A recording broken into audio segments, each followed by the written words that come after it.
तो मैं आपसे दो तीन चीजें कहना चाहता हूं। एक साल पहले हमने भारत जोड़ो यात्रा की, आपने देखा होगा, देखा? कन्याकुमारी से कश्मीर तक चले, नफरत के बाजार में मोहब्बत की दुकान खोली, क्योंकि एक विचारधारा है देश में आजकल, नफरत की विचारधारा, हिंसा की विचारधारा, जो लोगों को बांटती है, लोगों को डराती है, धमकाती है। इसके खिलाफ हमने भारत जोड़ो यात्रा की।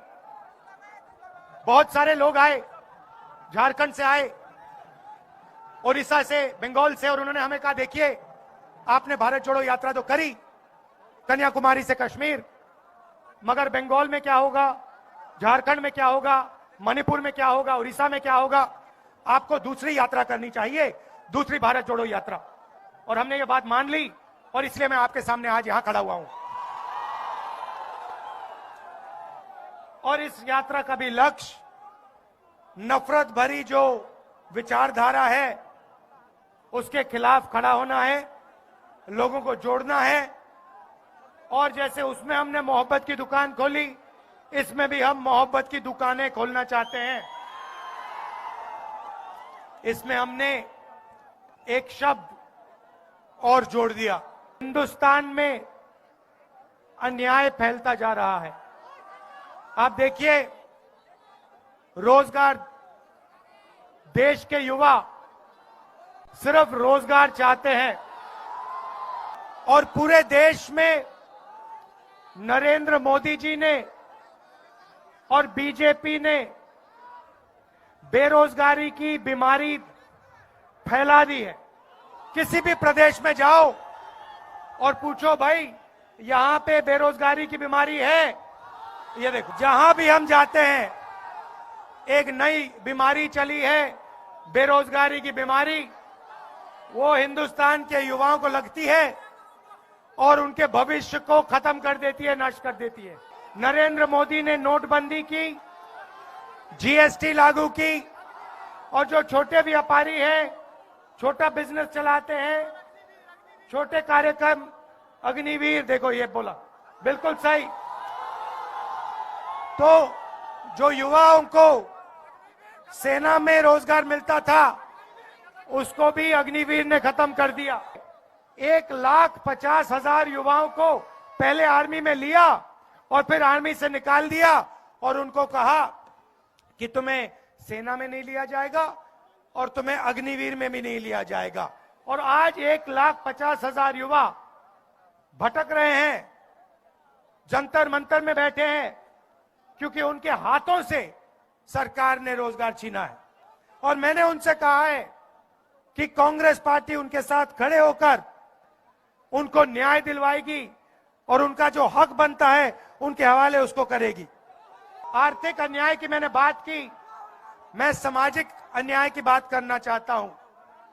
हिंदुस्तान में अलग अलग वर्ग के लोग हैं, दलित हैंगे, आदिवासी हैं, पिछड़े लोग हैं, जनरल कास्ट के हैं, माइनॉरिटी हैं, सारे लोग हैं। मगर आज तक किसी को यह नहीं मालूम इस देश में पिछड़े लोग कितने हैं। बोलो, जोर से बोलो भाइयों और बहनों।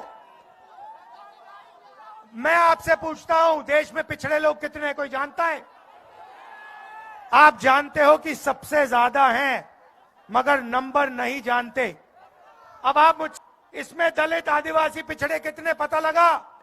90 में से 3 आदिवासी, 90 में से 3 पिछड़े, 3 दलित, 1 आदिवासी।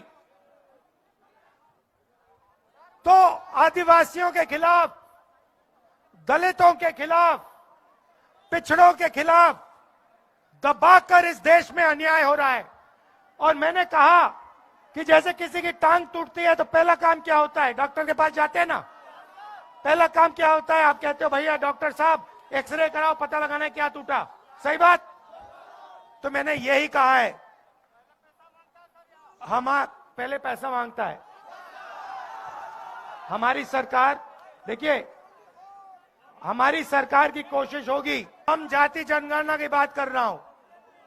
मैंने कहा कि जैसे किसी को चोट लगती है तो एक्सरे होता है, वैसे ही हिंदुस्तान का एक्सरे होना चाहिए, जाति जनगणना होनी चाहिए, पता लगाना चाहिए इस देश में दलित कितने, आदिवासी कितने, पिछड़े कितने, माइनॉरिटी कितने, जनरल कितने। वही पहला कदम है न्याय देने का। अगर हमने मालूम ही नहीं कि आदिवासी कितने, पिछड़े लोग कितने, तो न्याय की कैसे बात हो सकती है। मैंने जाति जनगणना की बात उठाई। नरेंद्र मोदी कहते हैं देश में कोई ओबीसी नहीं, कोई दलित नहीं, कोई आदिवासी नहीं, देश में सिर्फ दो जात, एक अमीर और गरीब। अगर दो जात है नरेंद्र मोदी जी, तो आप ओबीसी कहां के? आप ओबीसी कैसे बन गए?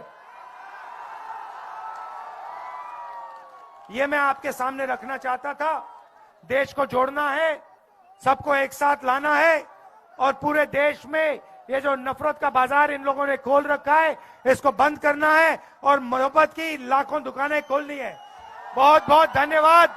नमस्कार। जय हिंद।